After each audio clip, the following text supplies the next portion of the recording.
Hello everyone, I am Usman. In this video, we will discuss the common mistakes in rephrasing.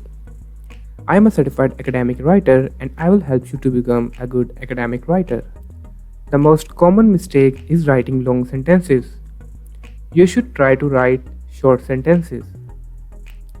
There are some short sentences that do not make any sense. You should try to avoid them as well. Some people think adding synonyms will remove all type of plagiarism. This is wrong. It is a bad approach and it makes your content worst. Adding too many words is quite similar to long sentences. This is another bad approach and you should also try to avoid this. Once you are done writing, you should proofread your document. Why? Because in many cases, you do write good content, but there are some grammar and punctuation errors. To avoid this, you should try to proofread your document every time.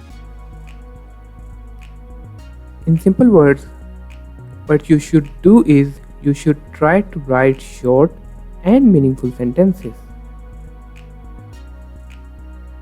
In the previous video, we rephrased point number 1, point number 2, point number 4. Here, as we can see, the sentences are not too long. There is no as such grammar or punctuation mistake. There is no as such bad wording or synonyms have used. Therefore, these sentences are good to go. If you need any help regarding academic writing or this tutorial series, you can simply send a message on WhatsApp or send an email with the subject Ask Academic Writer.